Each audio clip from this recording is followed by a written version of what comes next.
Hey, hello, howdy, and however I greet you when I meet you, and welcome to another episode of Get in Tune, a musical podcast. As always, I'm your host, Cainan Greer, and helping us tune up today is one of the hardest working artists and musicians that I know personally.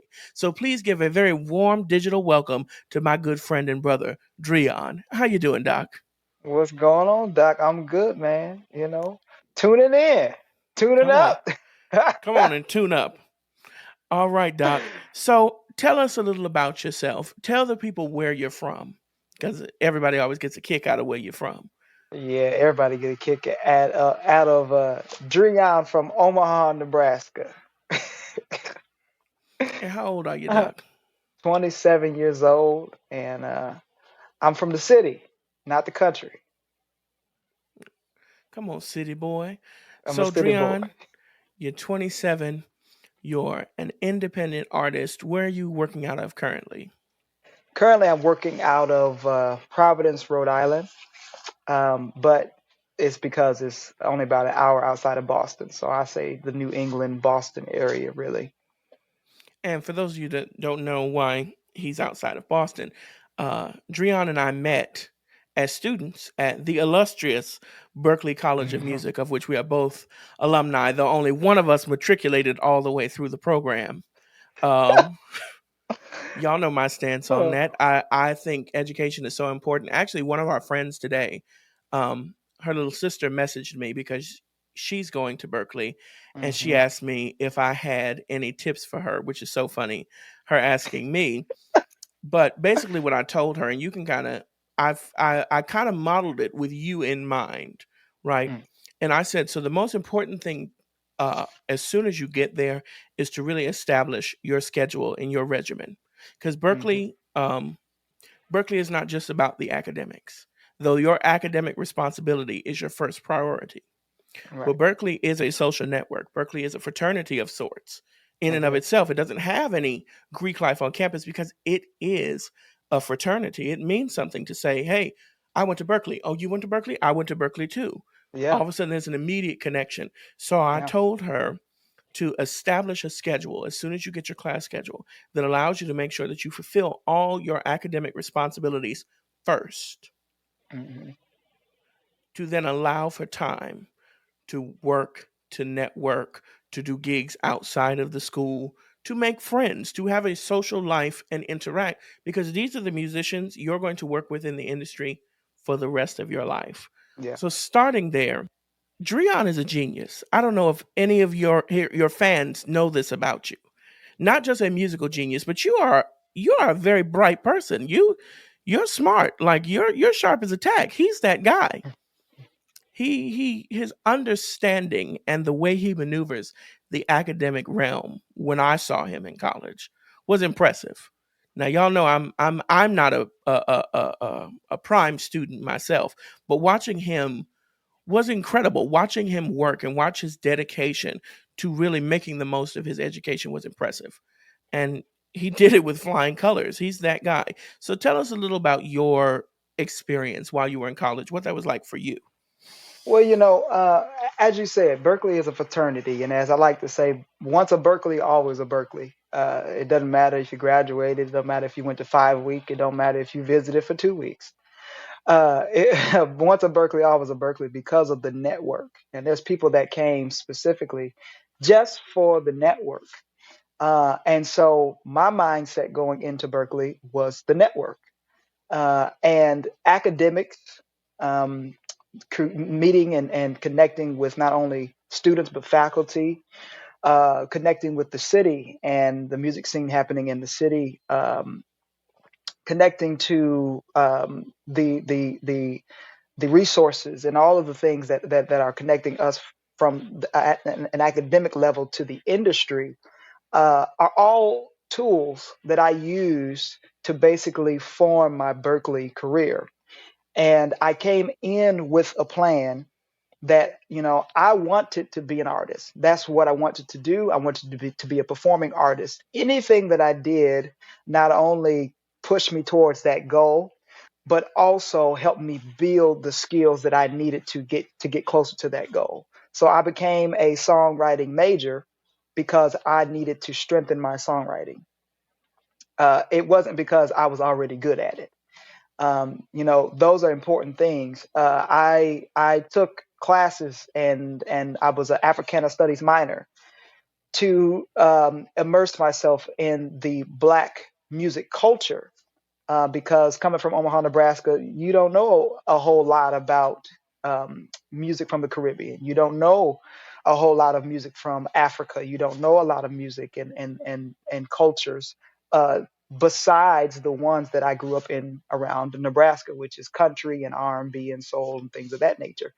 So to broaden my horizons within Black music and within music in general, I exposed and put myself in positions that would cause me to grow, put me around people like yourself and other friends that we have, that allowed me to grow, not only um, culturally but skillfully, in my music and my singing and my ability to write, arrange, and so on and so forth. So all of these things are super, super important to me coming into Berklee, saying, okay, if I want to take the most of this experience, a classroom is great. That's wonderful. That's where you're going to, maybe pick up a few things or get a better understanding of things. But the real experience, the real education is in the action. It's in the doing of.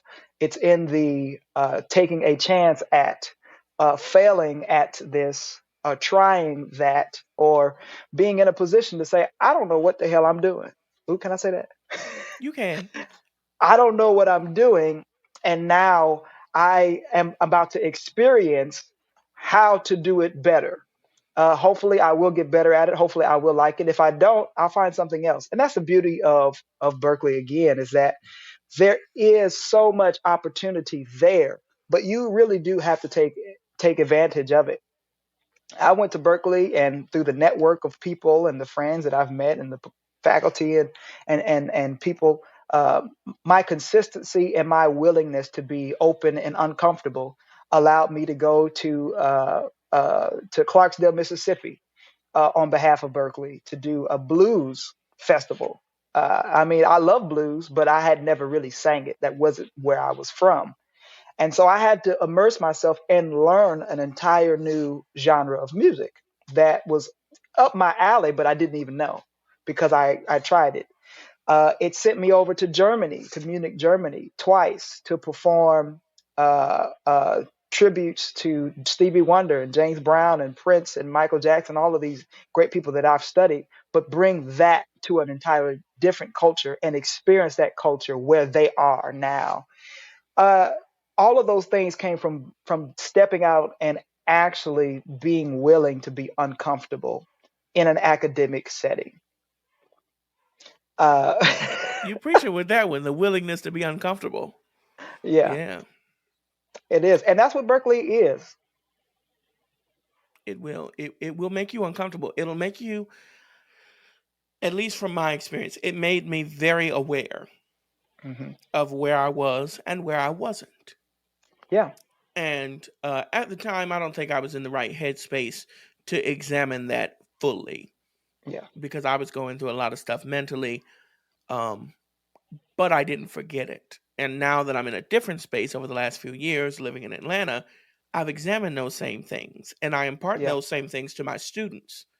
Um, when I have students that want to go to Berklee, because I've had a couple Hmm. of students that are like, "Oh, I want to go to Berklee." One of them is at Berklee now. Actually, he's a drummer. Shout out to Chris. But it's such an amazing environment. It is. I wouldn't trade my time there for the world. And I didn't graduate. I would not go back and undo any of that because it Right. was it was an otherworldly experience for me. It was. And it was like nothing I was getting in Miami because for me in Miami, I was getting a lot of straight ahead jazz at my magnet program. I was getting a lot of the choral music and I was getting a lot of Latin music. And then outside of that, I Yeah. was getting musical theater.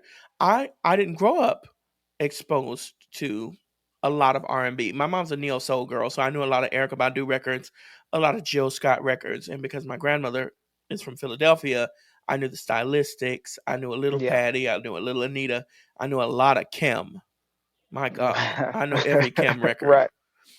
And so it was new for me getting into gospel because Yeah. I've grown up in church. I've lived my life in church, but really getting the experience of hanging out with, because a lot of our friends were straight church boys. Straight Uh, church. yeah. They're drummers, but they also play keys, they play organ, they sing, They they play sing. guitar, they play bass. It's like musical chairs. When we used to hang out in the lounge, it was an Yeah. exchange of information. Yeah. Also, I don't think I had been around that many black musicians in one place. That is so good. That is so good within itself too. And it is like musical chairs, because where are you going to go? There's not too many places in the world that you can go and be in a room of people that do everything and anything uh, like that. And it is in the school, but the school within the school was what we had. You know what I'm saying? We that lounge was, my God, it was a department within itself, because I mean we really took the time to challenge each other, and that's something that I think is has changed all of our lives. No matter who it was, no matter if you came in, going through, you already had gotten out of all of the ear trainings, or if you came in and you was in MAT or whatever, it didn't matter. Right. Out of that experience in the lounge, we really had an opportunity to exchange musical DNA, because we were able to give each other something that we didn't have where we were coming from. Because I wasn't exposed to a whole lot of gospel either. The thing about gospel where I'm from is that it is a big deal because of the Omaha inspirational, the Salem Baptist Omaha inspirational choir that recorded an album with James Cleveland.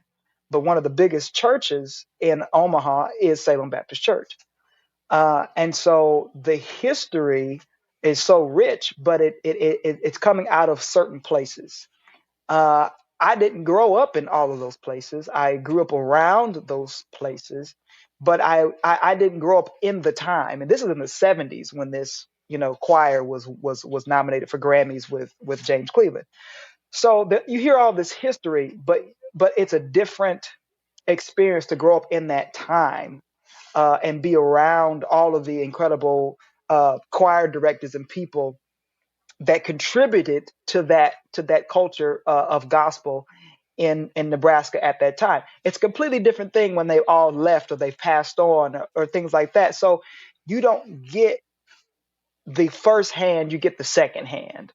And coming to Berklee, I got the first-hand experience working with Dennis, working with the gospel choir, working. I mean, there's a first-hand experience that I never had myself being in Nebraska, and that's something I would have never gotten had I stayed where I was. And it's not something I was going to get at a university. It was not something that I was going to get at a conservatory. Berklee does have its own school within itself, and that is the community and the network of people that you are around consistently. As you said, the people that we work with into the industry, people that we still talk to, people that we still see, people that are on national, international stages, and people who are teachers. It doesn't matter. We still connected in that community in that way, and we have still shared and learned what we've learned by us coming from our different corners of the world and allowing ourselves, as I said, to be willingly uncomfortable with each other and vulnerable in that way, and sharing that musical DNA. So I definitely would agree, Doc. I felt like I was back in the lounge for a moment while we were thinking about it. I was back in the room. I was Yeah, there, and it really was an exchange of musical DNA. And I don't think it doesn't leave, because when we got no, together last January, yeah, it was right back. we Or jumped last right back in. February, it was right back in. We jumped right We back we in. we we were a fraternity in and of itself. Yeah, yeah. And it was open, like it wasn't just black people. I feel the need to Oh, say that. It was anyone that came in, it was an exchange of information. yeah, because those were our trenches. those were our trenches. Those were the places where we seen people come in not having much experience at all, and now they are whoever they are today. But it started in that lounge. I remember Domi. I remember Domi's first week. I remember. Go ahead, Doc. Please tell it. Please tell it. She was a little wild. She was a little wild, but she was like a sponge. That's what I remember. Yeah. She was like a sponge. She got with those American musicians, those American gospel and jazz musicians, Very and just quickly. absorbed and absorbed and absorbed. Now she was doing strange things, but that's her artistry. And she's carried that with her and made it work for her. Yeah. I commended her on her Grammy nomination. I thought that was incredible. I was so happy because even though we didn't hang out all the time, and that I had to remember, me and Domi have hung out a few times. It's a few times where it's been 4 a.m. and me and Domi are at Denny's. We done took an Airbnb. We done took an Uber to go to Denny's. Uh-huh. Or we were sitting in the caf talking, and she was like, "Have you ever heard this?" And I was like, "Girl, yes, this is hilarious." She was showing me H. John Benjamin, who's the voice of Bob's Burgers. Oh, yeah. Mm-hmm. He has a jazz album called If I Could Play Piano, But I Can't. And it's a bunch of professional jazz musicians and him. And he was sitting at the piano just noodling around while they're shedding, Doc. They're going in. They're playing the changes. They're going in. And he's just playing chaos. And she was so tickled by this. And it was the funniest thing to me, too, because I had heard it years ago. That's genius. It is genius. No, you know what? The real serendipitous genius of it was they had to only do 2 takes because as he was going on, he was starting to catch on and maneuver the piano in a way that actually started to sound like music, which is funny because I went to a conference here in Miami and Robert Glasper was here. Mm-hmm. And he was like, the only difference between an absolute beginner and, the penultimate genius is intention, really. Like the beginner's just muddling around and the genius is also just muddling around, but he's muddling around with intention. With intention, yeah. And somewhat knows where he's going or wants to go. And I'm glad that you brought that up because that's another piece and part about Berklee that I think is another incredible thing that I want to hit too is the incredible people from the industry that you are exposed to unknowingly. You you have no idea who's going to walk into your ensemble, your ear training, your harmony. It doesn't matter. You don't know who's going to walk in. And Robert Glasper was one of those people that just happened to be on campus one day and walked into an ensemble that I was in. And it was a Jonathan McReynolds ensemble at that. Had nothing to do with jazz, but Jonathan is incredible. And we're in there, and Robert Glasper sits down and is literally listening to us. And he gives me the most I don't want to say absurd, but it was the most obnoxious advice he can give in only the way that he can. Because you know how Berklee's sound systems are. And so, I don't muffle the microphone unless I'm in one of those rooms because it actually helps you hear better. And in this particular situation, the band is loud. Everything is, on 10,000. And I'm trying to sing and trying to hear myself because I at least can get the signal through if I'm cuffing it. So I sing, I do my thing, and I think I'm doing pretty good with Robert in front of me. And he goes, "Why are you cuffing the mic?" And I go, "It helps me hear better in this room." And he goes, "That's the most dumbest thing I've ever heard in my life." Jesus. But it's Robert Glasper. I mean, you know how blunt and just in your face he is. And it hurt at the moment, but then I realized that's just his personality. But that's my Robert Glasper story. I have so many. You build so many of those stories with so many different people because of the amount of industry individuals that come to Berklee on a weekly basis. They work there. They come there to do workshops. They come there to record. They come there to visit students or people that they know, to whoever. LL Cool J, I done met LL Cool J, I met Patrice Rushen, Victor Wooten, Stokely Williams. I mean, there's the list goes on of people that I have ran into at this college. That's just Victor was ridiculous. Victor was residing in the college. Yes. He was an in-house teaching artist. I Oh was in the yeah. elevator with him a bunch of times. Oh yeah. Got his own apartment and everything. Don't tell Right. nobody that though. Yep. Well, that's all right. You know, one would expect an in-residence artist to have something like Yeah. that. Yeah. I'll never forget when Patrice Rushen came that first Oh semester. my God. And so my only experience with Patrice was Forget Me Nots. So I wasn't hip to the fact that Patrice was that lady. A legend. Oh my God. She sat down and played A Night in Tunisia on that Baby Grand in, what was it, David Friend, when she did that first concert? Yes. And I was up in the balcony and I was like, oh my God, this is something otherworldly. Yes. And you were right. You were up there in that balcony. I was up in the balcony. Oh, I remember that. Oh. It's funny. Dreion was actually one of the first people I met at Berklee, and I still have the video on my Facebook.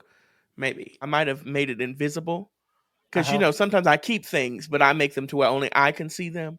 Because everything ain't everybody's business. Everybody don't need to know every step of the journey. Right. But I was so uncomfortable because I never did sleepaway camp. I never did anything like that. I spent the night at a friend's house, but it's different when I know that I'm a phone call away from going to my apartment.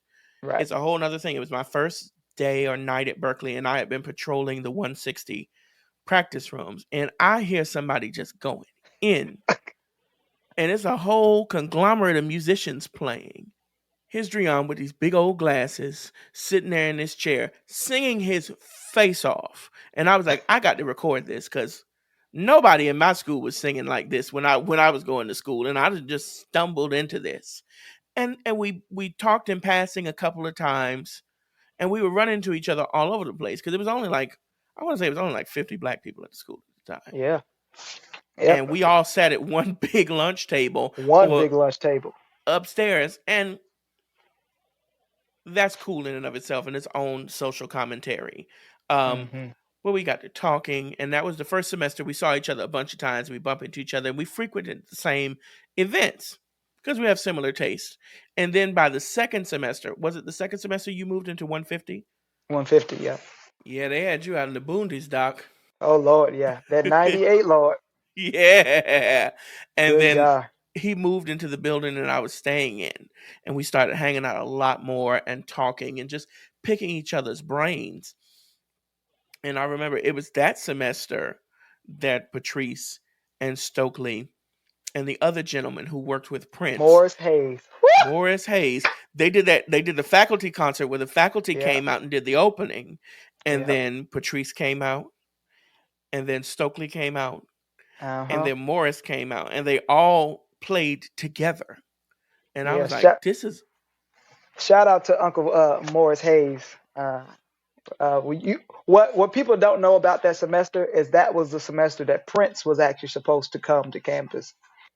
That's why they did that tribute, because he was supposed to receive, that was supposed to be his tribute show that they were going to give him that honorary award. I can't remember what that was, but that's a funny story about that one. That's why Morris ended up actually coming, because Prince was scheduled to come. And it was such a powerful moment when they were all playing on Purple Rain. I'm going to tell you something. So I was sitting next to Cressida. I was sitting next to Cressida. Me and Cressida are two peas in a pod. We're the same person in different fonts. And Stokely came out and started singing Pretty Brown Eyes. And he grabbed the mic and started shaking it back and forth like this while he was singing. And me and Cressida got up and screamed. But we were sitting right in the front, and the only people sitting in the front were all the students from overseas, where that is not exactly how they attend concerts that are in a theater, where they're sitting down. So we stand up there screaming, about to take things off and start throwing them on stage, and these poor kids were looking at us like Pain and Panic from Hercules. I mean, we were abusing those children, but we didn't care because Stokely was doing his good singing. Yes, yes, he was. And I That was working whole that concert, and I I was on the remember, side stage watching that whole thing. I said, "This is history, wasn't it? history in front of us." Just oh my God, I think we had a couple of moments like that, even in the lounge.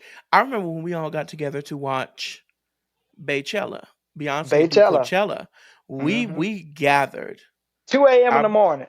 Right. I brought my speakers down. I kept speakers in the lounge, good studio monitors, because I don't know if anybody else has noticed this about flat screens, but once they started putting the speakers in the back of the TV, it's so hard to hear anything. Your sound hmm going right into that wall. So I would bring down studio monitors, much to the annoyance of the 150 housing department, to better hear the TV and hear whatever we were playing. And there had to be like 60 of us in this little student Every, lounge. everybody, We were packed. everybody from that cafeteria had come from cafeteria all the way to 150 Lounge just to watch Beychella. And I'm sitting here like, this is Black history. Like, this woman hmm just put together an homage to Southern Battle of the Band culture. She walked out in the midst of all this. There was something going on with the history museums making an ethnically inappropriate bust of one of the Egyptian queens. And Beyonce hmm walked out as an Egyptian queen and then changed into her pep uniform. And I'm just sitting around looking at all these other Black kids. I'm like, I wonder if they realize that we're watching history unfold. Like, this History. is something historical. This is for me of a similar weight to when, and I know you know this because you're just as cultured as I am and just as online, when Pavarotti got sick hmm in the Grammys Uh-huh. and they had Aretha come out Aretha. and sing Nessun Dorma with the orchestra. Yeah. And she killed it. Oh my God. That entire performance.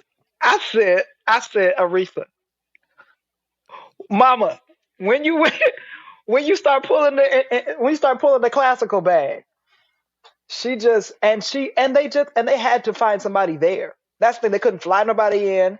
And she had, what was it? Less than 30 minutes? I think something like that. So this is the crazy part, right? So she has a version of the song that she had done a couple nights before at Music Cares. But it's in a completely different key because Aretha was a soprano Uh-huh. and she knew it, but she knew it almost all in English, Right. and that helped inform the way she sang it because she knew the Yeah. translation. Right. And so when she had to just put the translation on back to Italian, she was like, "Well, I can sing it hmm in his key," and that's an interesting sentiment, right? Because I got into an argument with a teacher, a coworker. It wasn't an argument; it was kind of a disagreement.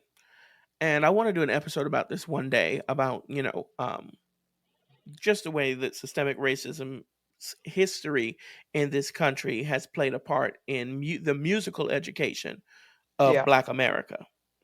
Yeah. So I told her that when my kids are performing, I use Moises. For anybody that doesn't know, Moises is an app that you can strip the lead vocal or isolate parts. It's good for isolating band parts and things like Yeah. that when you're learning tunes. But I use them to make instrumentals for my artist development class and the different classes I teach. And I change the keys because Yeah. I grew up with a musical theater teacher that would adjust the keys to our changing voices.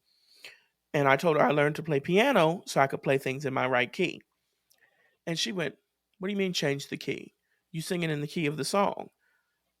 I said, "Well, I'm not a soprano all the time. So sometimes the key got to come a little down or go up and me sing it the octave down." Right. And she goes, "But that's not how music works." I said to her, "Well, no, that's not how classical music works. And I'll give you that. In the classical realm, you sing the song in the key that it was written by the composer, unless you're in a solo concert where you have a little more leeway." Yeah. I said, "But in the Black church and you're singing a solo, let me hear E Right then and flat. there. Give me Right F then and sharp. there. Or you just start singing and the musicians catch you where you are." Right.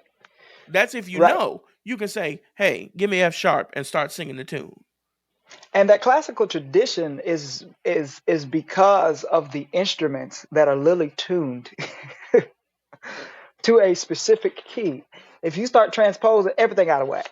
You got Right. to get new instruments. You got to get everything. So that is specific to classical only because of the lack of advancement in technology at the time. Right. We are in 2024.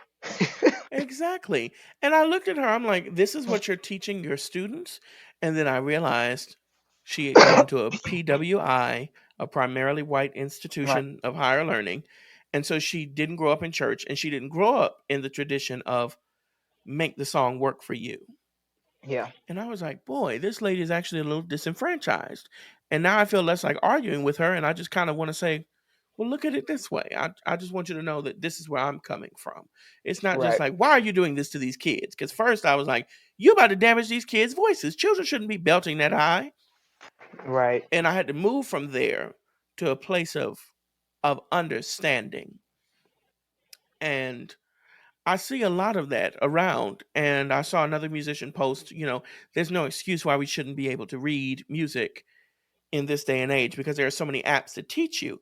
And while I myself talk about music theory a lot, and I'm planning on developing a theory class on Zoom to just teach musicians that already play how to read. Right. Because a lot of Berklee for me, as you talked about, was yeah, it was learning book work, but I sat in my harmony class and he went, this is a line cliche. And I said, oh, that's what that's called. I've been Right. playing this in all this Exactly. music for years. Exactly. Oh, this is an extended dominant series. Okay, I done Exactly. heard this song and I know what this is. So it was literally Exactly. putting a name to a thing that I had already experienced. And see, it's actually the other way around. Just as you said, the oral tradition came before the writing. The oral tradition Absolutely. came before the writing.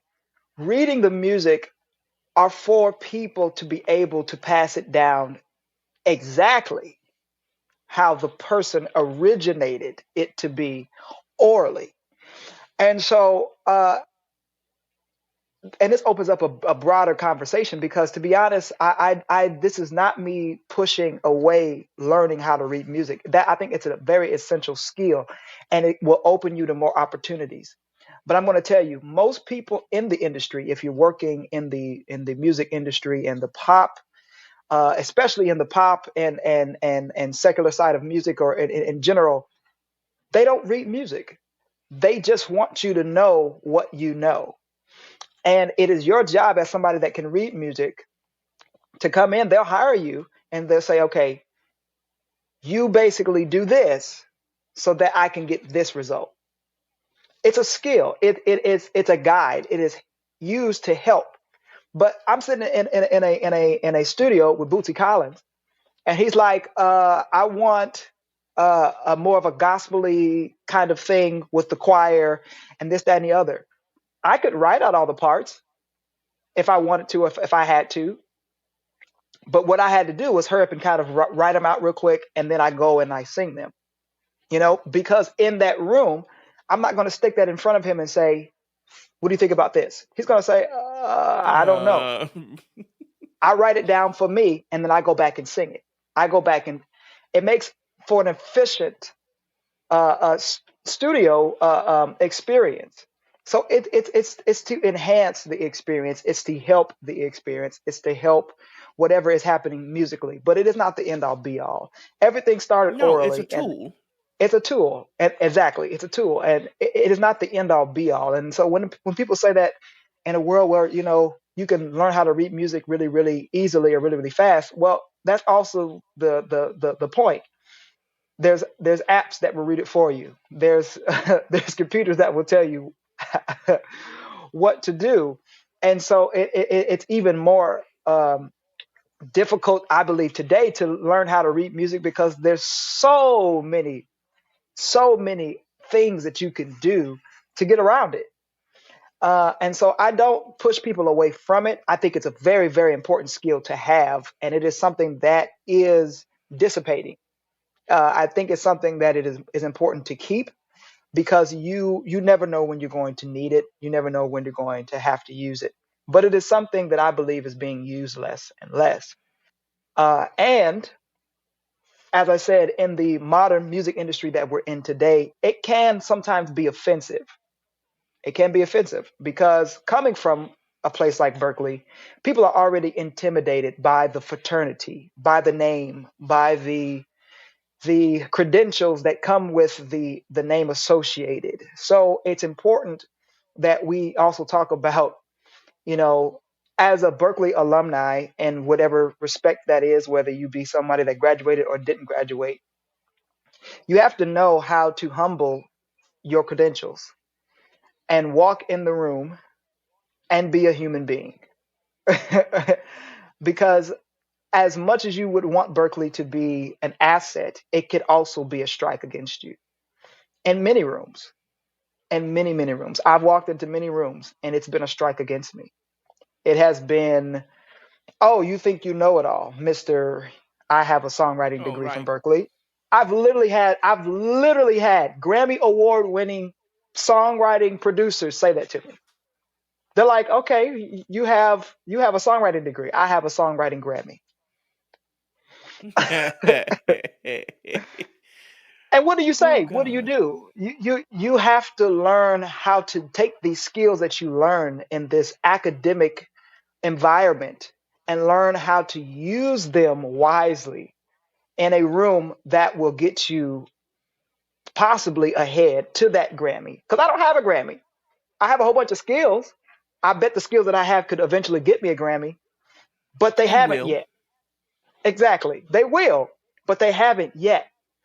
And even if they have, these are still skills that you are using. They're tools to help you better do what you do as a musician instead of being something that you use to gloat or to make people feel bad or feel intimidated. You really have to learn these social skills. And these are things that you learn at Berklee too. Learning how to work with people, how to deal with people on all different levels. Because just because people go to Berklee don't mean that everybody is just over the On the top same level. on the same level. Exactly. I'm glad you said that. Because there's some people that were born on Mars. And there were people that were also born in the Amazon. In Amen. the And we're gonna leave underground. it. In the underground. Amen. And I really just think that that is a very important point to make. Um, Coming from that place is that these are skills, these are tools in a toolbox. But I'm telling you, it is not the end all be all. No. It is definitely something that I've had to learn, that I still have to sharpen myself on in teaching my daughter how to read music and how to navigate music. But I still very strongly encourage the oral tradition because the ear is so much stronger than the eye. Sight, sight will mess you up very, very quickly. You sitting there reading, you sitting there trying to, oh my God, I got a story. And this was at Berklee. We were at Berklee. It was a singer showcase. I'm performing, trying a little tenderness. We've been rehearsing it. We have been rehearsing it for weeks upon weeks upon weeks upon weeks. All of a sudden, I'm singing the second verse, and somehow or another, and I don't know why the singer showcase still do this, the band is reading from a chart. Now, we've been doing this for weeks. Y'all should have this committed to memory, but you're reading from a chart. Somebody jumps and misses an entire line, and they are now in the bridge of the song, and I'm still in the second verse. I'm in the middle of my performance in front of 2,000 people singing, and I have about maybe 4 bars to figure out what to do before this thing has completely just gone down the drain. So in the middle of my performance, I'm singing the second verse, and I connect the second verse to the last half of the bridge, and that's where I catch him. And I move on to the second half of the song. Now, this is what I'm talking about with people relying on their eyesight. Yeah, you shouldn't be reading at the gig. Even in the classical world, you're not really reading at the gig. They have the sheet music there for if they're, because sometimes when you do a song a lot, your mind slips on autopilot and bridges things Yep. together that shouldn't be bridged together. So you can look at Right. the paper, and go, where the hell are? Oh, we're here. Got it. Exactly. But you shouldn't be ogling that paper. I've even noticed Exactly. that with musicians that have played for me because I'm a chart maker. I'm less about giving you the note. I think what I've explained is you should at least be able to follow chords Right. as a growing musician with the jazz musicians that I play with, because I'm heavily in the jazz scene, less so in the R&B scene. I'm used to the R&B scene. Your ear has to be everything, because when I go to those R&B jams, Everything. nobody's pulling out charts. They're calling tunes, and they have to know the tunes intrinsically, Yeah. which is why, as I'm teaching my students, I'm pressing less on reading and more on numbers and understanding the numerical spatial perception of the notes, Yes. right? I had a student that thought they were tone deaf. She's not tone deaf. Her voice just didn't understand the spatial distance between the notes. So what I did was I wrote a lead sheet for her with the notes so she could see the jumps. I started making her sing all her scales on numbers. And then under the lyrics, I wrote the numbers. And all of a Hmm. sudden, she was singing in tune because she had, okay, this is the distance between 8 and 1. This is the distance between 1 and 6, 6 Right. and 4, 6 and 5. These are the distances. And I found that doing that with her, I started doing it with myself because it Right. makes my ears stronger. When I write out my charts for myself, I write the numbers out Right. because I And can that's better church. understand. Yeah, that is church. And that's church. That's why we do that in church, because so many people don't understand how to play in all 12 keys. Oh my God. They don't know how to play in all 12 keys. But if you give them those numbers, you can take those numbers and put it in any key, and it's the same, baby. Right. And you can call them out at any point at any time. And as long as you know all your numbers, you will be able to transpose to any key. And that goes back to the oral tradition. And I just, that I can't tell you how much church, and I want to open up this conversation, how much church is as much as a spiritual institution as it is an educational institution, because there is so much that Black church specifically teaches a young musician, vocally, Musically. musically, um, understanding moments and dynamics, and how to watch, how to pay attention, how to work right in the moment, how to be very, very spontaneous and quick, and pivot, very, very, very quickly. I mean, there's all of these different things that you learn in the Black music education of church. And I think that that's really, really important to me in terms of the oral tradition, which is why it's uh, uh, so easy, I think, for a lot of Black musicians who come from that world to be able to pivot to all of these other genres. They can go to classical. They can go to, because what one of my mentors said, when he was a kid, he would take lessons, and the person that would be given the lessons, they would call him out for cheating, because he would, instead of reading the paper, he would listen to it and then be able to play it. And that's an incredible skill. That's an incredible skill. That's a gift. That is a gift. But it's that oral tradition that we come from. That's what we do in church. You just sit there, you listen to it, and then you regurgitate, you repeat. And that in itself, that back and forth, that goes back all the way from West Africa, when the African griots would be learning the songs of the people, it's so deeply rooted in our African tradition, that I think that is something that is so important for us to also maintain. So to go back and kind of bridge that with that conversation about reading music, the oral tradition is even harder to obtain and to hone than just reading music. I think that that's a skill that is very, very overlooked.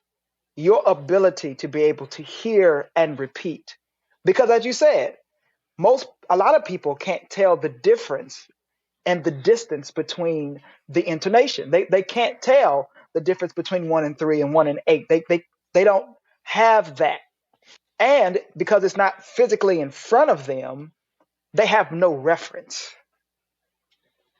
And so it's dangerous. It's dangerous for them to play around with things that they can't see. You're teaching, Doc. But it's it's a world that opens up when you understand that that's what makes the voice, to me, one of the most beautiful instruments, because there's so much in between. When you know what's there, you know how to go in between. You know how to read between the lines. You know how to find what's not there. And that's, to me, one of the most incredible things about what we would do in the lounge. We used to sing back and forth to each other. It used to be almost, competitive, but at the same time, it was iron sharpening iron. Mm-hmm. And I couldn't run when I came to Berklee. I could not run. Me either. I was not very good. But sitting there listening to Shaquille Davis, Lexi Hamner, who else? Mr. Anthony Brown. Oh, there were so many. Berry. Good gracious! Listen, that lounge used to be dangerous. But do you realize how fast we got good? Yeah. It's actually surreal when you think about it. Yeah.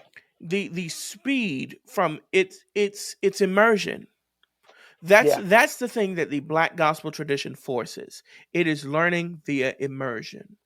Because I have been doing this thing, so I learned to sing parts on the spot, because when I moved to Atlanta, I would go to the R&B jam, and I knew that I was not a strong solo BGV vocalist. Like, if I'm the only tenor, I don't know these songs. Right. I didn't grow up listening to these. So I sat with the more seasoned background vocalists in Atlanta, and I would watch them, and then they would start putting me in. And there were times where somebody would call a song, and they'd be like, "What are you singing? You singing soprano, alto, or tenor?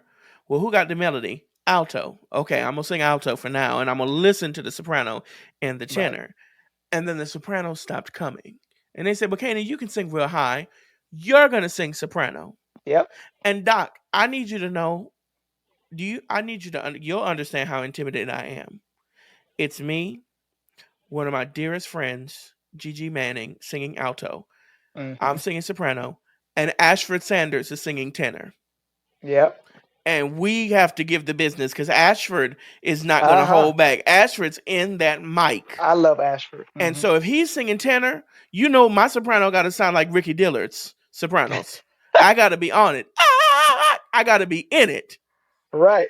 But that came from the gospel tradition. I was singing with a bunch of folks that grew up singing in church. Yeah. And somebody comes up and calls a song, and we may do one good lean back, a quick cue, and have to adjust. That's it. And there's only 3 of us. So if one thing is wrong, it's immediately wrong. It's not like in a choir where you can catch that the person next to you is singing the right part and maneuver. Right.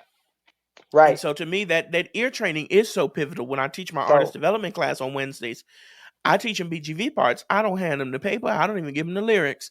I go, these are the lyrics. These are your notes. I'm giving it to you twice. Then I'm testing you. Catch it the first time, clean it up the second time, and go with it. Because that's really how it works. When I auditioned to sing background for Kim, before I got to Berklee, she was doing, the audition was I Call You Faithful. Doc, it was her sitting at the adjudication table. It was the organist behind me, and that was it. And he started playing the parts. She didn't sing none of the lead, and she just said, "This is your part. This is where it goes," and just sang the part. Doc, I was so terrified I didn't remember a single note that lady gave me. I wrote my own tenor part. It was right to the chords, but it wasn't what she asked me for. Right. And so I didn't get the gig, even though, she and I still communicate. It established a relationship for the two of Hmm. us. But I saw that, this is like the real business. It doesn't matter that I can Yeah, maneuver around it. She was looking for what she was looking for, and I'm on my students about that. You have to strengthen your ears. you I do. actually gave them homework this week. I said, you need to sit and turn on the actual radio, not your aux. Turn on the radio, listen to the first chorus, catch the parts. By the second chorus, you should be able to sing one of those parts at least. Yep. Because that's the industry. That is the industry that we're in. That is the work that we do. People want us, they pay us to be able to regurgitate music like that. I play at a casino and at a restaurant every week, twice a week, sitting there playing and singing songs that either I know people then request, I can pull up a chart or not. Um, I'm getting better at it, but they want you to come up and be like, "Oh, do you know Billy Joel's Piano Man?" You got to come up with it, Doc, or you're gonna miss out on that money. And I done missed out on some money. I will be honest. I done missed out on some money because I don't know every song in the book, but that's how people think. You are a walking jukebox, so you have to be able to regurgitate what people want, what they're looking for, how they want it, when they want it, so you can make money. So let's talk about that. Let's talk about that because people think that it's like, oh, people are just supposed to give me money for my gift. My gift is just supposed to make room for me. But not if you haven't put in the work to hone your craft. You can't even earn the right for somebody to give you money. You know what? Tanya Butler, the chair of the music department, she says you are not a musician, or you are not a songwriter, or you are not a whatever you claim yourself to be until somebody has paid you for that very skill or for that very service. Because why? Just because you walk around and pluck a few strings don't make you a musician. No. Or a professional musician at that. No. It's because you have taken the time and the effort and the sacrifice to study and learn how to make them two strings that you pluck and sound very, very good and good enough for somebody to sit there and say, you know what, I want to hear that at my wedding. I want to hear that at such and such. I want to hear that on my record. I want to hear that, and it's the same thing as a singer. It's the same thing as a piano player, all of it, a dancer, all of that.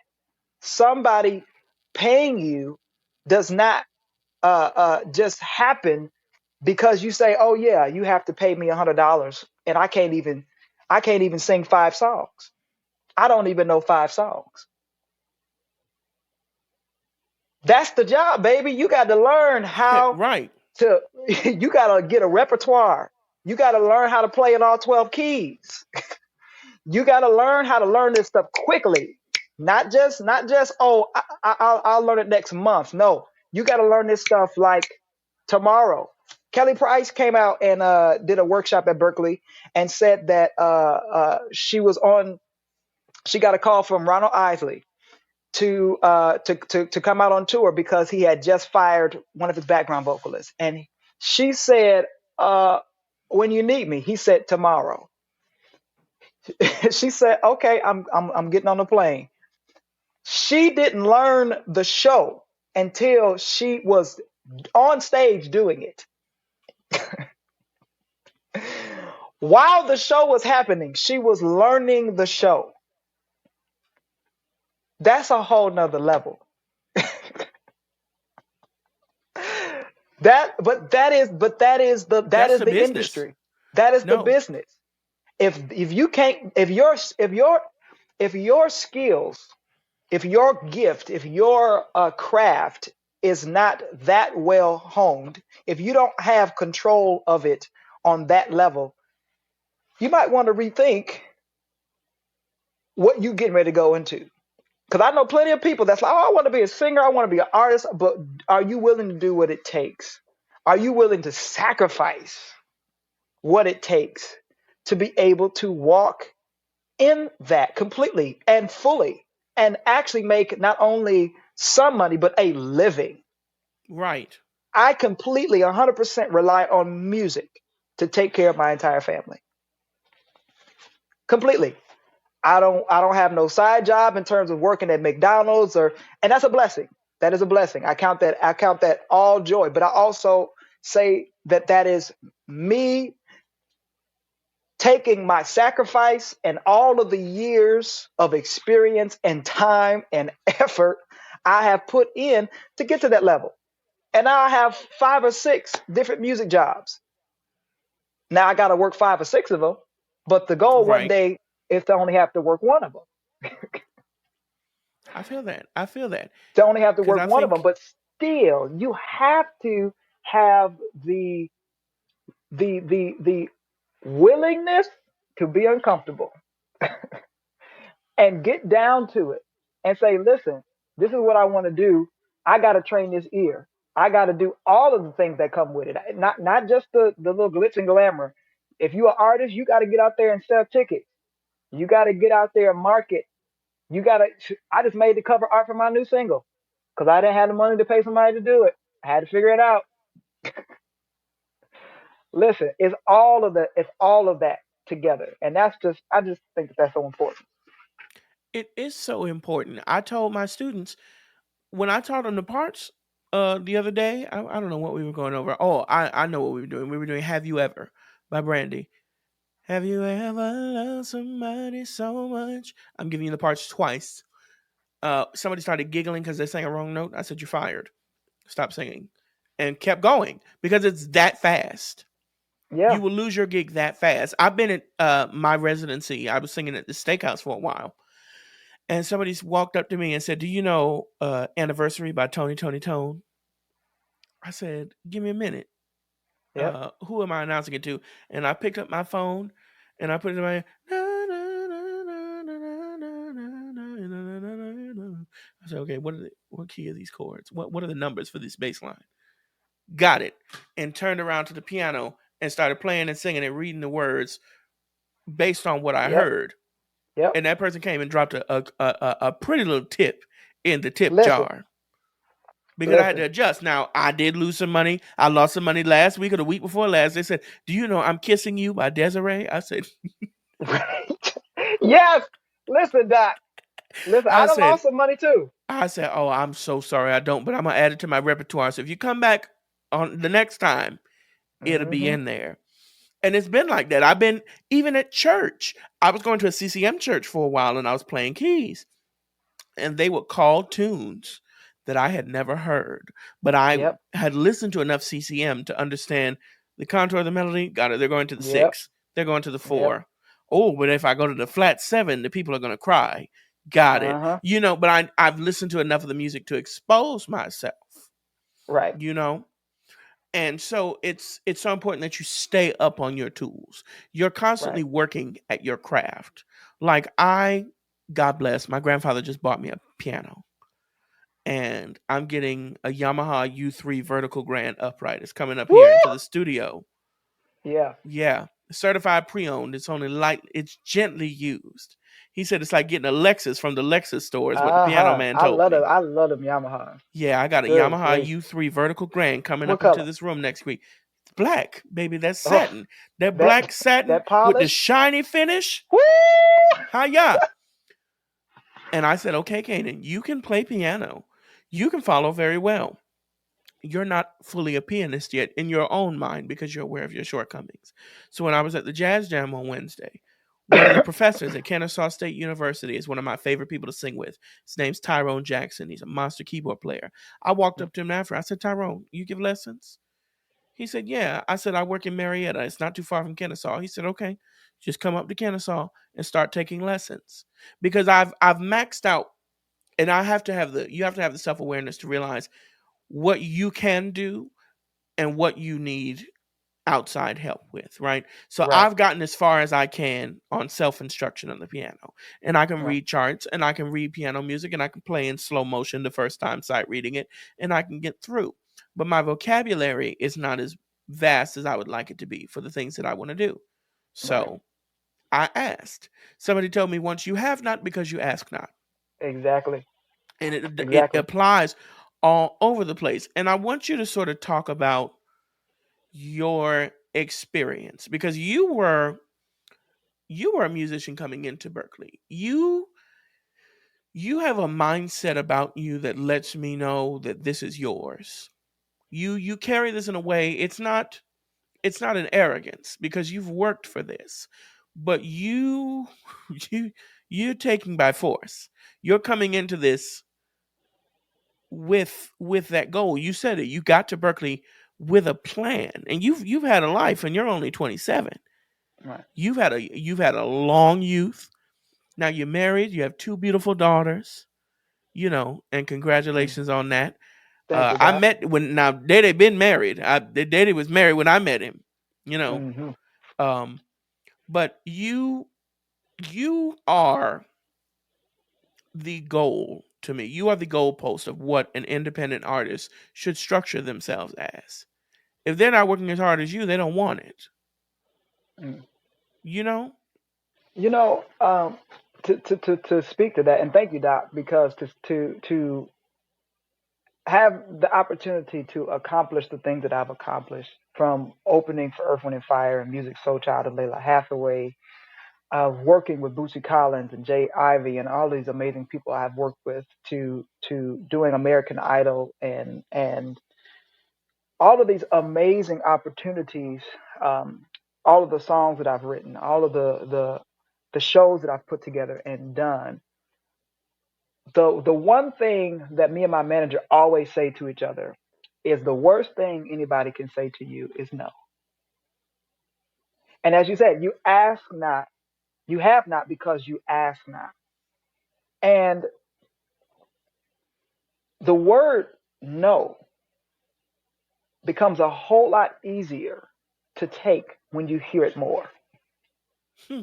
The more often you hear the word no, you know a whole lot of men that have problem with rejections because they don't get rejected a lot. They don't, that's why, but people that hear rejection a lot know how to take rejection. You know how to pivot. You know how to make uh, lemonade out of lemons. And that's what I've had to do my entire life. After being in foster care, after being through the things that I've been through, and it's Foster Care Awareness Month, actually. And so I'm doing a lot of talk about foster care and the things that, that take place and happen. I've had to do a lot of growing up on my own. I've had to do a lot of footwork for myself, or things wouldn't have gotten done. I wouldn't have gotten to certain places. I wouldn't be who I am today had I not said, I want to be, or I'm going to accomplish. And I think that that motivation and that self drive that's been in me since I was a child, especially when I was in foster care, is the secret ingredient to my success. Because that resilience has always bred a hunger for more, to do more, to be more. And it all starts with the word no. It all starts with the word no. So for me, coming into Berklee and doing everything that I've done, I just haven't been afraid. I haven't been afraid to be uncomfortable. I haven't. I've had the willingness to be uncomfortable, and be told, well, you probably can't do that. I have the biggest goal to always prove people wrong when they say that. Hmm. You can't do, you can't be, you can't have. And it can be a downfall sometimes because I'm stubborn as hell. But that stubbornness has led me to achieve everything that I have set out to do, and is leading me to achieve everything I am setting out to do. And so you have to have that in you. You have to have that, okay, I get knocked down, I just get back up. I hear the word no, I just figure out how to make it a yes. I get thrown a curveball, I learn how to hit it anyway, and make a home run. And you have to learn how to do a lot with little. Today is a very, very great day in time to live, because you can do so much technology wise with so little. And as an independent artist, you have the ability to basically become one of the world's biggest stars at the tip of your fingers. But it takes time and dedication. Now, I will say there is an aspect where people are cutting corners. And I would not agree with that, but to each its own. I have just chosen the longer route to maintain my integrity and to maintain my ownership and self worth. And I want my music and my message to directly tie into my life. I don't just want to sing about something that I'm not living myself, and something that I don't believe myself. And so a lot of what I am doing is taking the long route. But even in that, the process is everything, Doc. The process is everything. The process is where you learn all of these things that we're talking about, honing your skills, being in places where somebody says, "Oh, do you know this song?" And I'll give you a $200 tip, and you say, "I don't know that song." So are you gonna figure it out, or are you gonna miss that tip? You know, that's what this whole journey is about.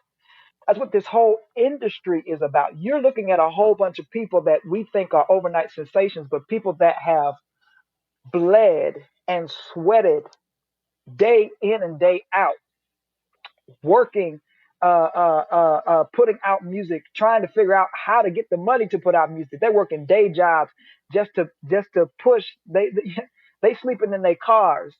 They homeless.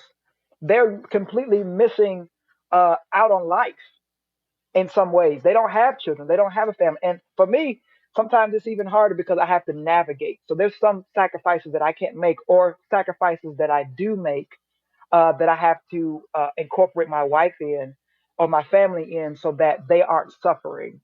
But I take a hit, I take a sacrifice so that they can still maintain. It sometimes puts more work on me, but that's how bad I want it. And if you don't want it that bad, if what you're going after as an artist or as a musician, as a music executive, or so on and so forth, if it's not worth that level of sacrifice to go after, then it's not for you. That's not what you actually want to do. You might be telling yourself that, but there's a lot of people that we went to school with that said, "I want to do this," but did not have the the wherewithal to be able to withstand the storms of life that were going to come and knock down that dream. It's more than just dreaming. It's more than just saying I want to do something, because we can say something and say, "Oh, I'm going to accomplish," because you can. There's so much power in your words, but faith without works It's is dead. dead. And so there still is an aspect of you that has to be in the process. You can't just speak it, but you have to write it down. Then you have to continuously be combing through it and fixing it and editing it and revamping it and evolving in it. Because that's the other thing about it, is that I did not allow myself to just be like, well, this is what I want to do. I allowed myself to be willingly uncomfortable and let some people give constructive criticism. Now that's a whole nother conversation, because sometimes it's not constructive, but constructive criticism, taking heed to what professionals are saying, are doing, are giving, and being consistent in that. And so I'm still not I still haven't accomplished everything I want to accomplish. Why? Because I'm still in the process. And as long as I'm still in the process, or as long as I'm still alive, I believe I'm going to be still in this process. You have never made it. No. There's not one person that I know that has quote unquote made it that feels like they have made it. To hear Patti LaBelle say, "I still have, things that I want to accomplish. There's still, I still want to have a number one hit song on the Billboard," or whatever it was. I don't know what her goal was, but to hear her say that, and she's been in this industry for over 40 plus years, You know, she's accomplished and won Grammys and gotten the Kennedy Honors and the Rock and Roll Hall of Fame and all. She's in all of these things that people would deem as enough.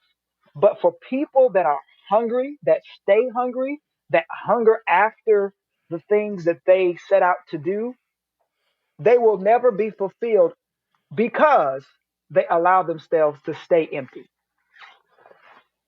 You never, you never wax fat and kick back. And what that just simply means is you just get comfortable with everything that you've done. You don't hear Quincy Jones saying, "Look at everything that I've done."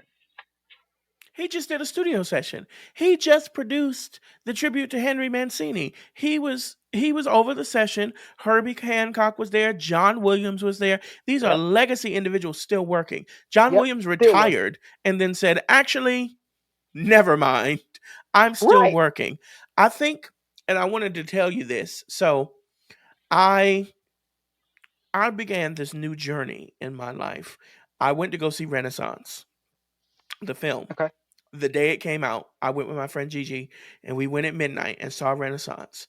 And all I saw was how little work I was doing watching that woman work. All I Man. saw was what I could be doing. And now I'm not a pop artist. I'm not Right. I'm not that kind of entertainer. But that doesn't mean I still shouldn't be doing work. Right. And immediately after that, I didn't want to listen to any music. I didn't want to just sit in my house listening to music. I started practicing again. And Right. then I did something that changed my life. So the Quincy documentary on Netflix changed my life the first time. It Loved it. reinvigorated me. And then Barbara Streisand released her audiobook, her memoir. And I listened to that whole book. I listened to every chapter. And I listened to how she now in her 80s is still like, I'm going through my records and there's all these songs I wanted to sing when I was younger that I never got to. So I'm gonna go in the studio now with the money I have and keep making records. I don't want to retire. And something about it broke my heart. You know, she retired from film because she was being given all these legend awards. She was being Mhm. honored for her work in film. But every project she was trying to do, nobody would greenlight.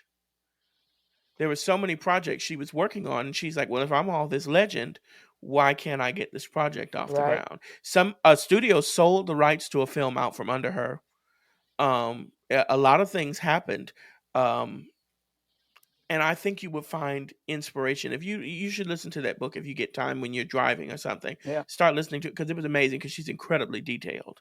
She talked about how she picked it was like watching the Beyonce documentary. She talked about how she picked certain cameras for certain angles in her films, how she decided.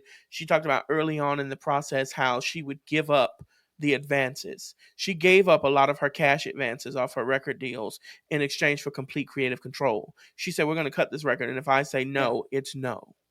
Right. I'm picking the album cover." She was on Broadway. This is how hard she was working. She was on Broadway in Funny Girl during the day and in the evening.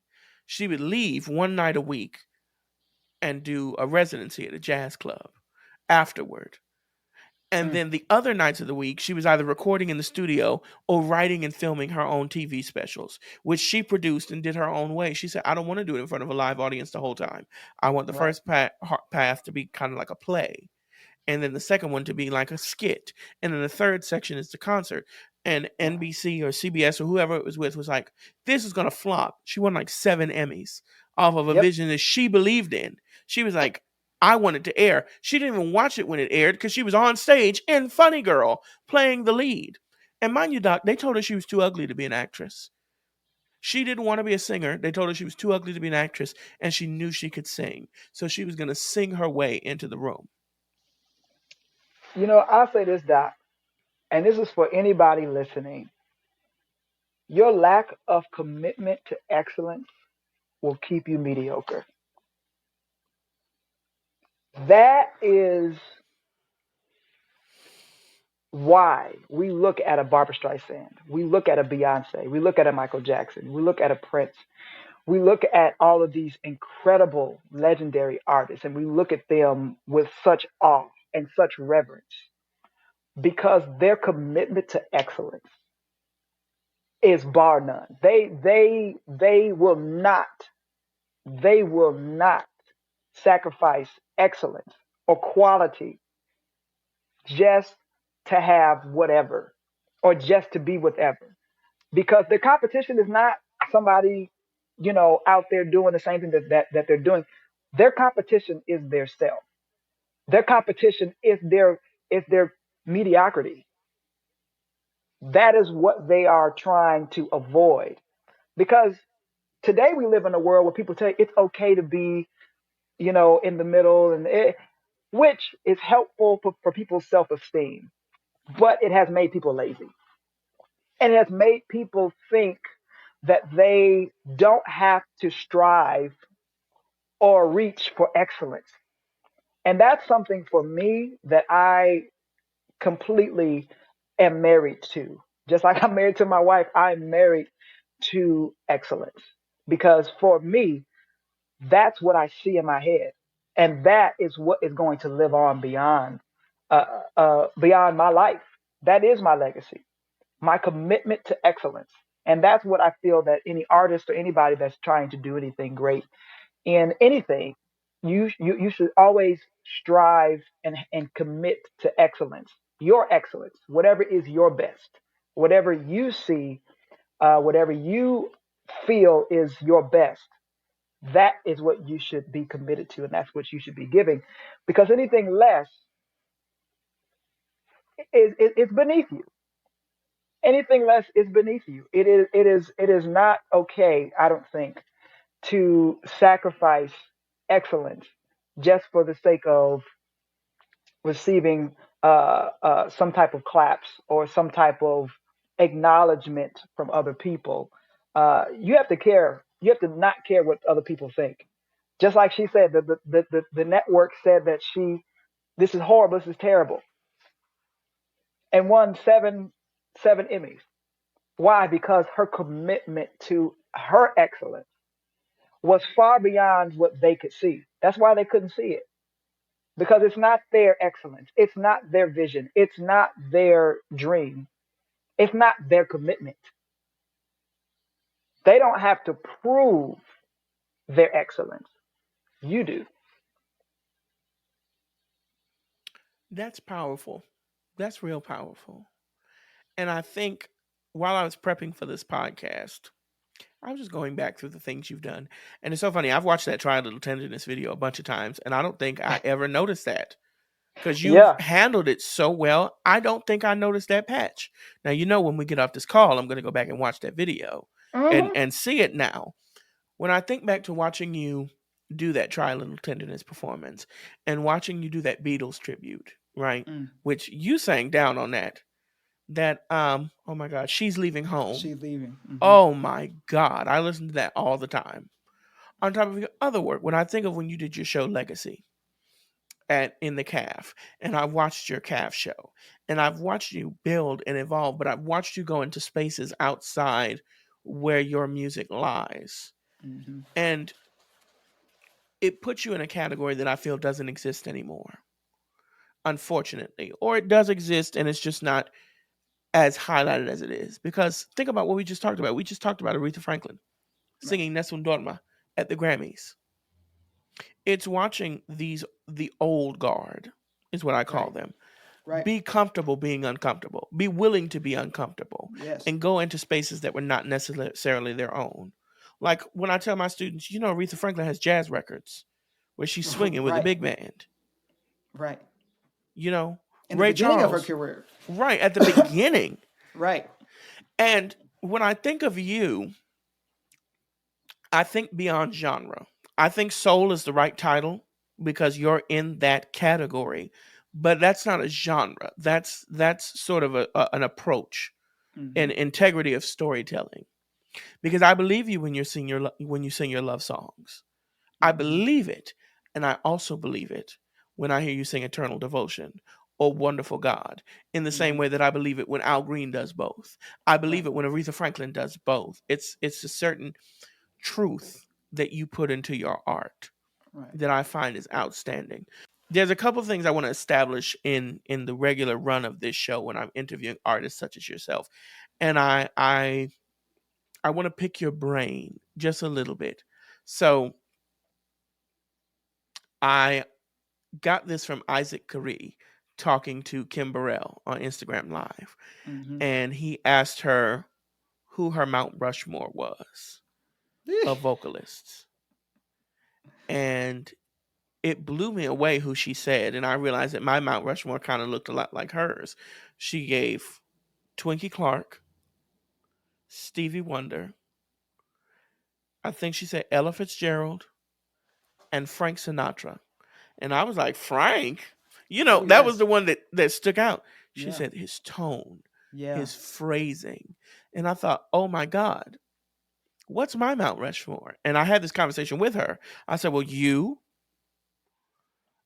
Luther Vandross, Barbra Streisand, and Nina Simone are my Mount Rushmore. Because the way that Nina gets to the real truth of a lyric Oh, yes. slaps me away. My favorite Nina Simone recording is her singing You Can Have Him. Everybody else sings this song, You Can Have Him, I Don't Want Him. And she started out real quiet. You can have him, I don't want him. He's not worth fighting for. And then just hung on it. I said, oh my God, I'm in tears at the end of this 7 minutes. Yeah. Kim Burrell for her musicality, Barbra Streisand for her overall vocal prowess, her delivery, and Luther for his stage presence. Luther performed like he knew he was giving you his gift. Yeah. And I want that level of confidence. But I want to know, because we share similar vocal influences and we talk about our favorite music all the time. But who would you put on your Mount Rushmore as Dreion the artist? It's kind of difficult because I already have 3 that live there, without a doubt. And it is for their vocal ability. It isn't just because of what everything else that they bring. But I will say this: I have a few that I want to kind of throw in here. James Brown, and people do not understand the the level of commitment James Brown gives vocally, and his level of simplicity but skill. He could jump from one register to the other real quick and come back down. And oh my God, it's seamless. It's seamless and it's intentional. It's very, very, very intentional. And so for me, James Brown is on that list. Michael Jackson is on that list, but Michael is on that list because of just Michael's voice is heavenly. Michael's voice is just heavenly. He could sing anything, really, really could.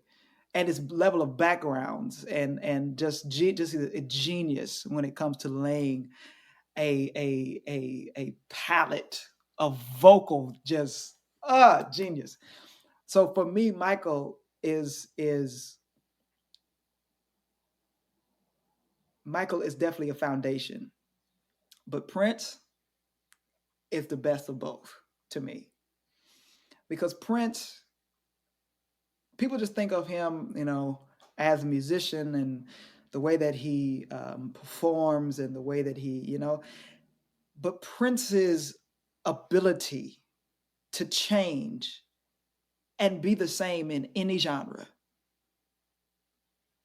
It's Prince when he's singing it, but he can make it uniquely him so easily. And he will sing it because he admires the female voice so much. He will sing a lot of what he writes for women himself, which is why you get the song "I Want to Be a Lover." He wrote that for Patrice Rushen, and she didn't want to sing it, so he sang it. So he lived in his higher register, but then can go all the way down to the basement. And it's like, what? Why are you there? Why are you singing that low in Diamonds and Pearls? Like, That's why? exactly the song I was thinking of. Why are you singing that low? But Prince, again, his intentionality as a vocalist, his choices, his color, his color, the way that he will sing a song. It doesn't have to be a very high level or loud song. He has a very, very, very intentional voice. And for me, he's kind of the marriage between Michael and James. So Prince is obviously on there. My fourth would be Aretha Franklin. And the reason why is not because of how legendary her voice is, even though it is. It just is. You can listen to Aretha again and tell that's just Aretha. But Aretha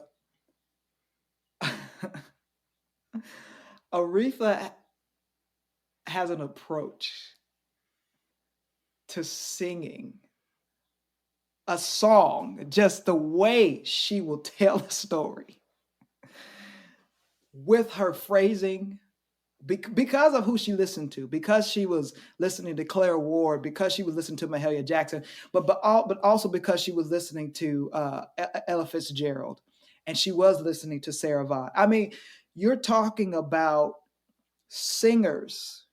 She was listening to Louis Armstrong. You're talking about singers that she could imitate. She was listening to Dionne Warwick. She can imitate anybody's vocal character. And that is genius within itself in her expression. So for me, Aretha is because of her expression, her ability to deliver a song flat-footed, but also her approach to the expression is just genius. I mean, it just doesn't get any better than that. She can sing anything and make it just feel like, wow, what the hell did I just listen to? And that's why she can sing jazz and soul and classic and classical and all these different, because she is such a great imitator of music that she's become a great innovator of music. Love her. And then my last one is Dorinda Clark. I have to go here because if I was a Clark sister, I would be Dorinda Clark Cole. And Dorinda Clark for me is she's my favorite Clark sister because everything that she does is so rhythmic. I love her musicality, but especially because it's so percussive, it's so rhythmic based. It is, she definitely has the tone. She definitely has the rasp.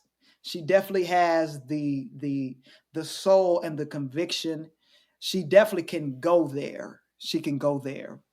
But Dorinda's musicality, she don't sing all of the crazy different tones and stuff like that Karen will sing. She doesn't have the power of Twinkie. She doesn't quite have the smoothness of Jackie. Jackie is real smooth. Dorinda, her approach to the rhythmic expression of a song, or just her being in a song and the way she'll come in on the end of, or she will always find a way to approach a song rhythmically that you'll be like, what? Where did you get that? Why did you choose that? Where did that come from? And for me, that all encompassed with her conviction and her rasp, her iconic rasp that I just love a raspy tone anyhow, timbre anyhow, but Dorinda is one of the originals of that. She's like one of those that was like, what is in your throat, lady? What is that? It's all right. And she the queen of ad-libs, let me tell you that. She is the queen of an ad-lib. And that's what I love too. I love a singer that can come up with ad-libs like that right on the spot. She is one to just really just be able to connect and bring stuff together. As a preacher, and everything that comes from that. But oh my God, for me, that's that's my Mount Rushmore. There's so many more, but There's so many people we can put just cycling through, because also it shifts with time as who you're focused on and like whose energy you're kind right, of occupying at the time, right, right? Like when I 100%. told Kim that, it was Luther Vandross, but as I'm getting older, God, when did I tell her this? 2020. No, this conversation was in 2020. So it was 4 years ago. So a whole college experience ago. Yeah, It is shifted from Luther to Donny Hathaway right. Oh my, because what a tone. I the tone, the storytelling, Yeah, the phrasing, it's almost like a nothingness. Like he's not treating the song like it's right, this great spectacle to be presented to the audience. It's like, this is the voice I have, this right. is the melody, here's the truth. And It, it's it so feels like that to me. recognizable. Oh. Oh, it's so recognizable. And then, of course, his daughter gets the honorable mention listen, because listen. That's a whole nother thing. I done seen Layla so many times live, and to watch her every time is different. It's never the same. that's really an experience that I've gotten spoiled by, right? Because I've seen Kim a million times, and Yeah, Kim will sing the same song 13 different ways. And if yeah, I'm starting to clock that she's doing the record, you were there. We were in New Jersey, and I yep. pointed my finger at the run. And she said, "Did I get it?" And then sang nothing else like the record. She literally looked at me and said, "Did I get it?" Uh And huh. then sang nothing like the record and went to the left. I'm like, okay, got it. You Uh got huh. it. I won't guess what you got coming up anymore. I'm almost spoiled by that, by keeping Hmm. a fresh interpretation of the Yeah. music as you're performing it, not getting married to an approach. You know what? Can I say this too? I wanted to bring this up because that's actually a great point that you made, because I had that same conversation with Philip Bailey when we were on tour, and we were talking about Earth, Wind, and Fire. And it's like these iconic songs that they have. It's like you sing these every single night. You done heard them millions and millions and millions of times every single year. How do you keep it fresh? And that was his response. It is keeping a new idea of the song and being able to reimagine, because every night is different. You don't feel the same every night. You do not feel the same every night, and you got to get out there and you got to deliver that song regardless of how you feel, and the people are expecting you to get out and sing. Now they are looking for certain things, certain runs, certain ways or rhythms that you said, certain stuff. But for the most part, they are very welcoming just to the fact that you're in front of them singing probably one of their favorite songs, and you can find creativity in that. You can be creative. You can come from a place of keeping things fresh. So for all the artists out there that do you ever get tired of singing this song or doing this song a million times? To be honest, I don't. And I learned that from Earth, Wind, and Fire, being on tour with them. They get out there and they sing them songs for them people, but I tell you, it is a different experience every single night, because the audience you're singing in front of is different. You have a different feeling.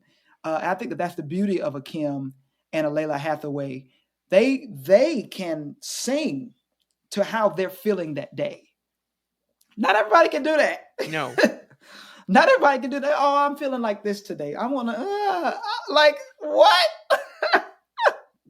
That's disrespectful. But that's a genius within itself. That's a skill and a tool within itself that I think only certain artists like that have. It makes them unique in their own right, because they can just sing how they're feeling that day, and it can be completely different from what they sounded like an hour ago. It's ridiculous. No, it's actually nuts. But it's a gift, but it's a gift we can learn from. Yeah. In that, like when I asked Kim about it, she's like, I'm not competing with anyone. I'm No. competing with myself. I'm making music that will make me go, "Oh, I want to sing that." And that's a great outlook to have. I've actually shifted the way cuz I don't write songs. I'm not a Right. songwriter. Right. Um but I pay attention to songwriters I would like to work with because I'm not a songwriter. So you got to pay attention to where your You do. shortcomings are. We talked about that earlier. But I forgot what I was just saying. I'm telling y'all, I'm You were talking about 26 going on 62. Um you were talking about your writing and listening to other writers. oh yes, and singing songs and competing with myself. I've started approaching the songs that I do sing that are covers as okay, what is the story that Cainan wants to tell on this Right. song?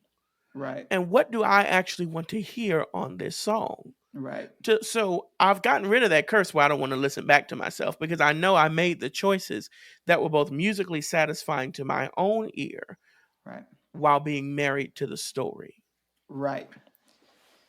And you know how Because that comfortable? Go ahead.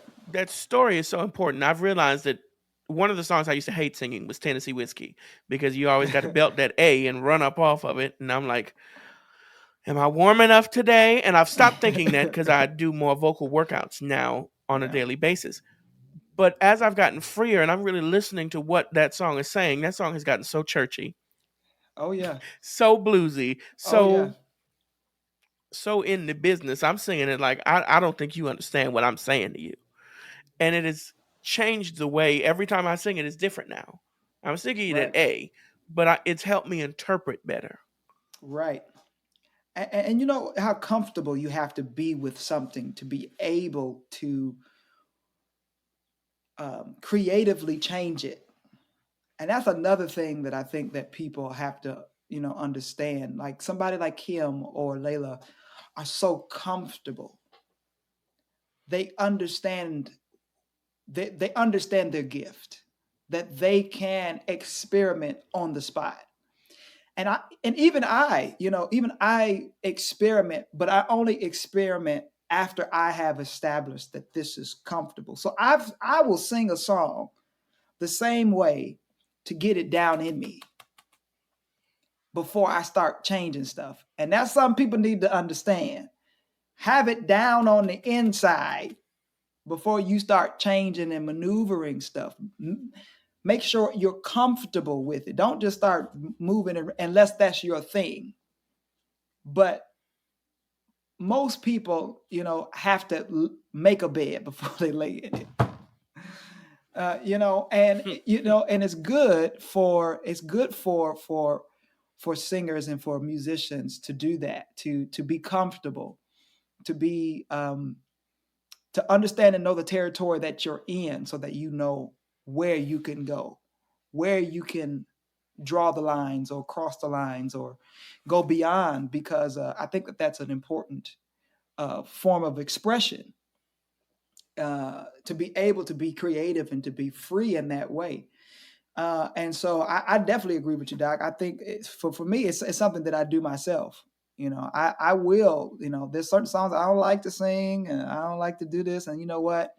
But I get them down in me and then I start changing them Hmm. so that I can be happy.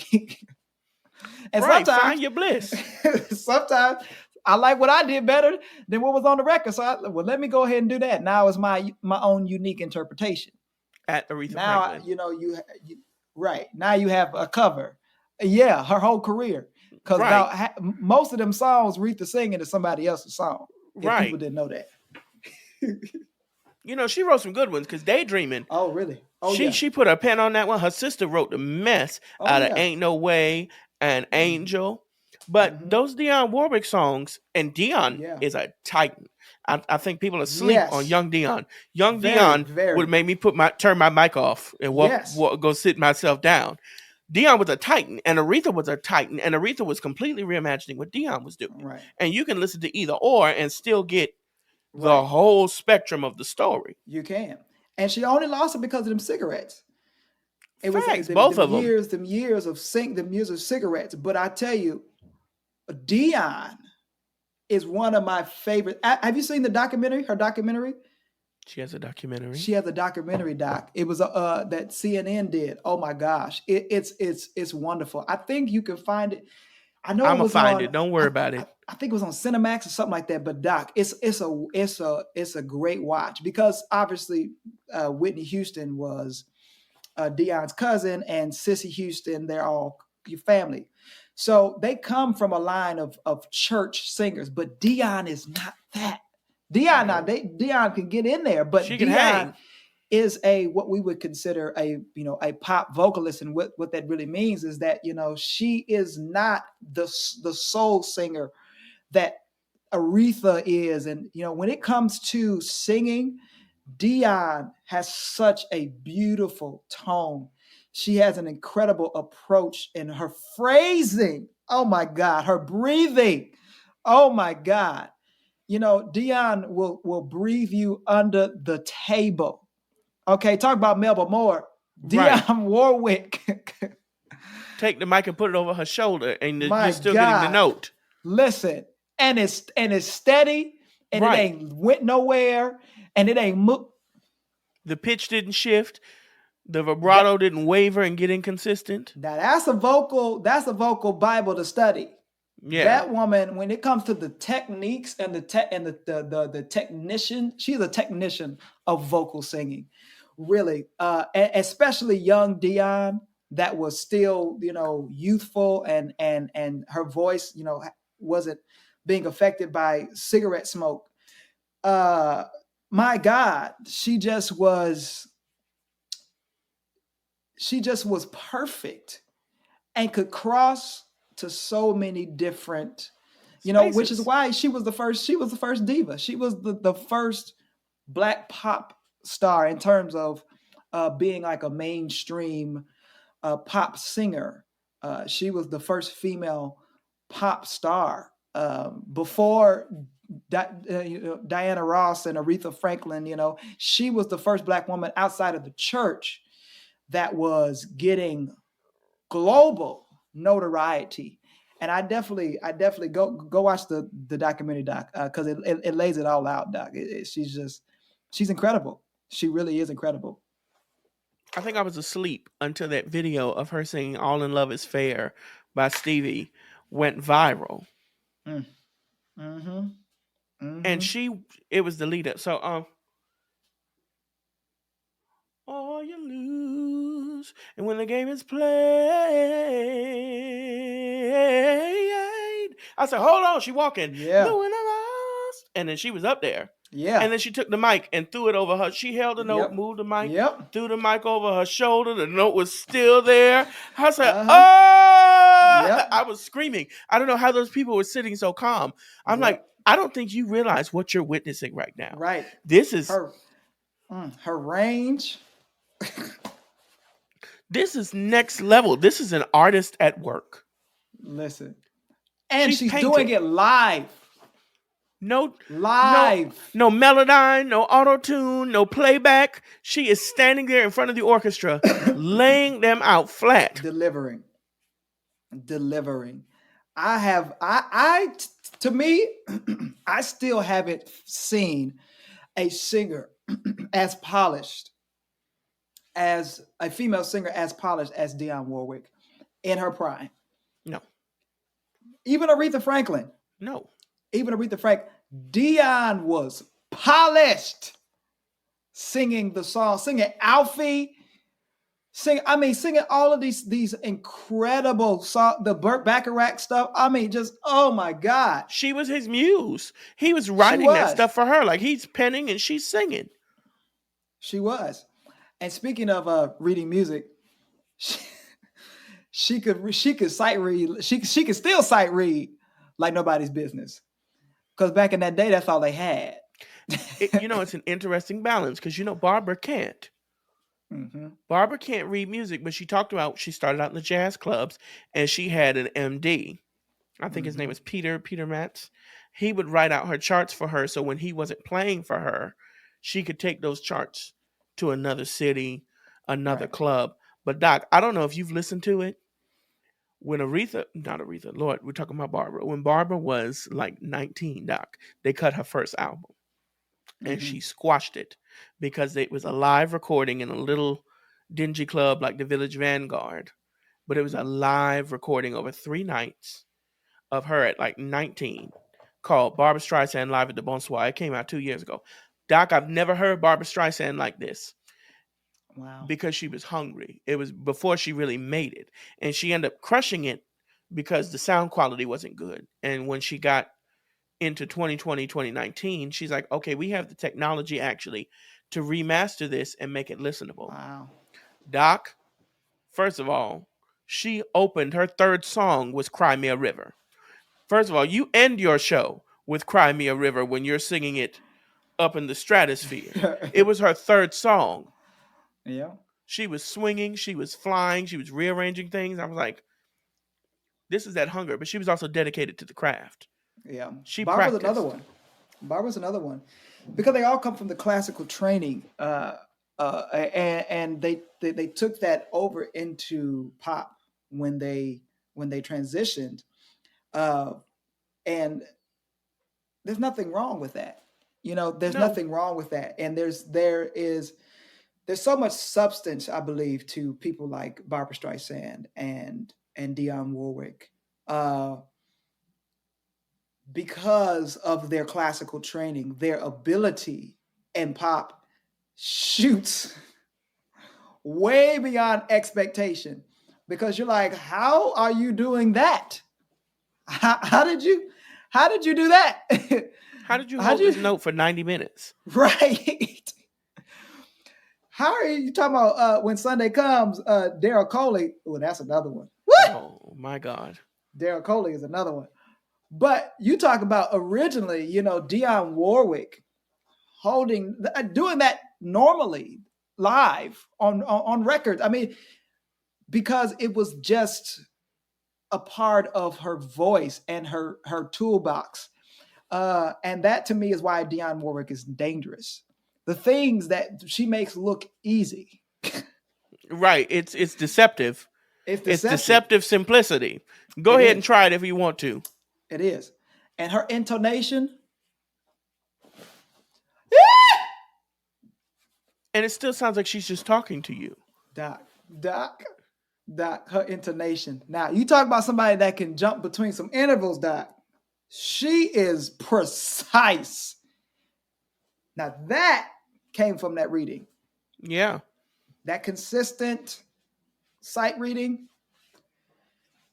She has incredible intonation. Incredible intonation. I could talk about Dionne Warwick all day. Doc, we can talk for hours. But we're nearing the end of the show. So I want you to tell the people where they can find you. Talk about Yes. What's new, what you got going on. I'm sure many people who were not previously acquainted with you are you about to find a bunch of new fans because you're that guy. It, Doc.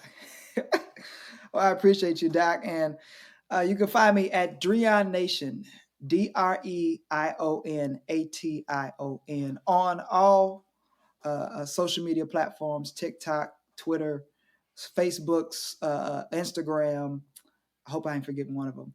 And you can find me also on all music platforms at Dreion, Dreion, because I have a new single that is coming out on May 31st.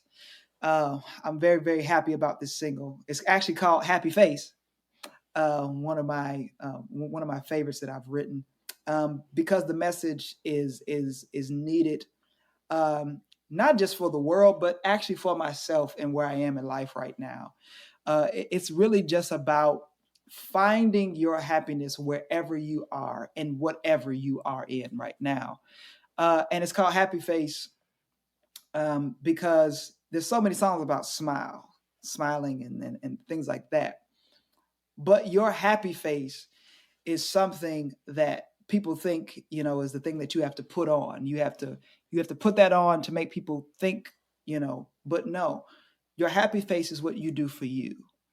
That's something you put on the mirror to say, you know what, today is a good day. Today's going to be a great day.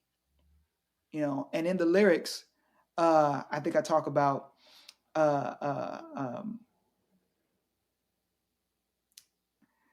being alone. And I had to look in the mirror and sing the words to this song. Smile, put on your happy face. Sit a while and let the tears fade away. If you just listen to what I say, a little bit of bliss will put your smile back in place. You know, it's that kind of song. It's for you. It's for you to look in that mirror and be like, today's gonna be a good day, and I'm gonna put on my happy face. For me, not for nobody else. You know what I'm saying?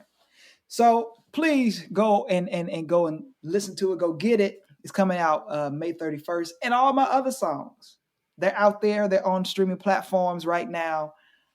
Plenty of other music. And I got plenty of music coming. Doc, I've been working on some great stuff. I got a great producer that I'm working with, Jacob Sorensen out of Omaha, Nebraska, my brother Jacob. Incredible producer. And we're going to be working on some more things. And I'm just excited. There's some great opportunity, I think, that's going to be coming up to work with some great people, some great opportunities and surprises that are coming. So please stay tuned to my social media. There's going to be announcements coming. And I'm just excited, Doc, and I appreciate you for even opening up your platform to have me on here. You know, when we get together, it's always going to be a good time, but it's always good to talk to you. It's been a minute, Doc, so it's been good it's good to hear your voice. It's good to see your face. And I just appreciate you. I appreciate you too, Doc. It was really good to see you. It's really good to talk to you. This was a lot of conversation. There was a lot of good stuff for the young artists that's listening to learn from. And we're not old. We're young artists too. We might sound a little old having this conversation, but that's just right. We just a little seasoned. But we're still in the mud. We're still in the paint. We're still getting it. Right. We got most of a century still left in front of us. Oh, God yes. willing. And we're still, and this is good for younger musicians than us, musicians that are right with us, musicians that are older than us, because there's that thing that I said, earlier about you being committed to your excellence. It's never too late to commit to that. It's never too late to work to be better, to commit to the craft and to continue to strive for better, because that's what it's about. Again, Quincy Jones is in his late 90s, early still 90s. doing sessions. Oh, well, early 90s. Well, he just turned 94. That's kind of. And we didn't he turn 91 or 92? Oh, well, who am I thinking of? Somebody just turned 94. Somebody is 94, but it's not Quincy Jones. But that's all right, because he done lived 94 different lives. Yeah, and that's the thing, But the point is that he's still hungry. He's still hungry and willing to be uncomfortable. Absolutely. And so with that, this has been your tune-up. I hope you're tuning in. I hope you got in tune. I hope you laugh. I hope you felt inspired. And thank you all for joining us. This has been Get in Tune with Cainan Greer featuring Dreion. And have a good day, good morning, good afternoon. Hello, bye-bye. Have a good one.